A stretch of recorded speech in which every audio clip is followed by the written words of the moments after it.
네, 안녕하세요. 더함 공동체 교회 매일 5분 묵상. 오늘은 잠언 16장 19절입니다. 제가 읽겠습니다. 겸손한 자와 함께하여 마음을 낮추는 것이 교만한 자와 함께하여 탈취물을 나누는 것보다 나으니라. 아멘. 겸손한 자와 함께해서 마음을 낮춘다. 그리고 교만한 자와 함께해서 탈취물을 나눈다. 이게 좀 이상하죠? 영어본을 보면요. 직역하면 이렇게 됩니다. 겸손한 자와 함께해서 가난해진다. 이렇게 돼 있어요. 겸손한 자와 함께해서 가난해지는 것이 교만한 자와 함께해서 탈취물을 나누는 것보다 나으니라. 이렇게 되는 겁니다. 그러니까 겸손한 자와 함께 가난한 것과 교만한 자와 함께 탈취물을 나누는 것을 비교한 겁니다. 그러니까 이 둘 중에 하나를 선택할 경우에 겸손한 자와 함께해서 마음을 낮추는 것이 더 좋다는 거예요.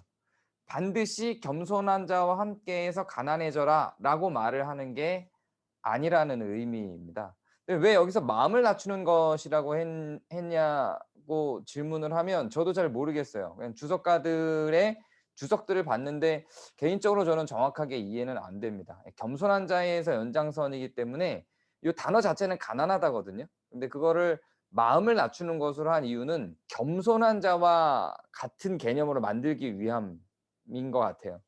겸손한 자와 마음을 낮추는 것이 같으니까요. 그렇게 동격으로 만들기 위해서 이렇게 쓴 것 같은데 원어 자체는 그냥 가난한 겁니다. 겸손한 자와 함께해서 가난한 것이 교만한 자와 함께해서 탈취물을 나누는 것, 부자가 되는 것보다 낫다.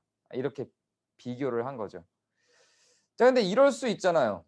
반드시 두 개 중에 꼽아야 된다면 반드시 두 개 중에 선택해야 된다면 그런 건데 겸손한 자와 함께 가난해지는 게 맞는 건데 누군가는 이렇게 얘기를 해요. "나는 가난한 게 더 힘들었어. 내가 교만한 자하고 차라리 있는 게 낫지 가난한 게 난 더 힘들었어." 이렇게 얘기할 수 있어요. 자, 그러면 아이 그 구성은 지금 선택지에는 없는 겁니다. 그렇게 논외의 구성이에요. 이런 구성들이 가능해지겠죠. 겸손한 자와 함께 부자가 되는 것. 겸손한 자와 함께해서 부자가 되는 것. 이게 최상이죠. 이렇게 될 수 있으면 이게 이제 최상의 조건이죠. 근데 또 이럴 수도 있잖아요. 교만한 자와 함께 가난해지는 거예요. 이거는 최악이죠. 먹을 것도 없고 가난한데 같이 사는 사람이 교만하기까지 해요. 그러면 이게 최악으로 가는 거죠. 지금 19 절에서 말하는 거는 이 두 선택지는 없는 겁니다. 이 두 선택지를 이야기한 게 아니라 지금 이 요절에 들어가 있는 건 겸손한 자와 함께 가난해지는 것과 교만한 자와 함께 부자가 되는 것으로 선택지를 둔 겁니다. 교만한 자와 함께 부자가 되느니 차라리 겸손한 자와 함께 가난해지는 게 낫다고 이야기를 하는 거죠. 그러면 "나는 동의하기 어려워."라고 말할 수 있는 조건이 사라지죠. 그렇지. 근데 이렇게 생각한다면요. 겸손한 자와 함께 부자가 되는 것은 좋은 거잖아요. 최상의 조건이잖아요. 이거라면 같이 갈 수 있고 이걸 추구하죠, 우리는. 근데 이럴 수 있잖아요. 여기는 탈취물로 나오거든요. 단지 제가 부자가 되는 것으로 비교하기 위해서 선정을 했는데 탈취물이잖아요. 겸손한 자와 함께 탈취물, 누군가에게서 빼앗은 것을 나눈다. 그때는 이미 성경이 말하고 있는, 특히 잠언이 말하고 있는 겸손한 자는 아닌 겁니다. 그건 아닌 거예요. 그래서 그렇게 연결고리는 만들어지기 어려워요. 겸손한 자가 탈취물을 빼앗을 리는 없는 겁니다. 왜냐하면 우리가 앞서서 1 장에서 9 장까지도 그렇지만 그 이후에도 겸손에 대한 개념을 이야기할 때 겸손은 단지 내 마음이 낮은 정도 수준이 아니라 내 속이 비워지고 거기 하나님의 말씀, 하나님을 경외하는 것이 채워지는 걸 겸손이라고 했거든요. 그래서 내가 비워지고 하나님이 채워지는 형태의 겸손인데 누군가에게서 빼앗은 거를 소유할 수는 없죠. 그러니까 이런 연결고리는 아예 설정 자체가 가능한 게 아닙니다. 그러니까 그런 설정도 논외의 것이에요. 존재할 수 없습니다.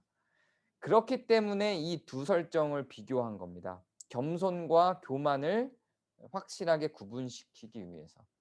우리는 앞에서도 물질을 기준으로 한 자본주의 체제에서 살아가는 어려움에 대해서 이야기를 한 적이 있었어요.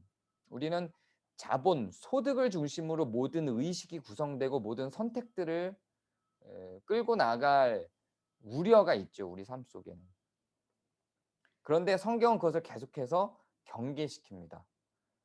소득이, 이익이 우리의 기준이 되면 그것이 탈취물이라 할지라도 거기에 아무렇지도 않게 손을 담그기 시작을 하게 됩니다. 그러면 하나님의 뜻과는 멀어지고 그게 당장은 눈앞에 이익으로 보이지만 그것은 결국 우리의 마음을 긁어먹고 우리를 파멸의 길로 이끌어갈 수 있는 계기가 될 것입니다. 우리 마음속에 우리를 비우고 우리 탐욕을 비우고 그리스도의 말씀으로 채워 하나님을 경외하는 것으로 채워 나아가는 걸 우리의 우선순위로 선택해서 가야만 할 것입니다. 그리고 그것이 설령 가난한 길로 가는 길이라 할지라도 우리의 발걸음을 거기에서 바꾸지 말아야 할 것입니다. 오늘 하루 여러분 마음 가운데 겸손으로 가득한 하루가 되시길 바랍니다. 감사합니다.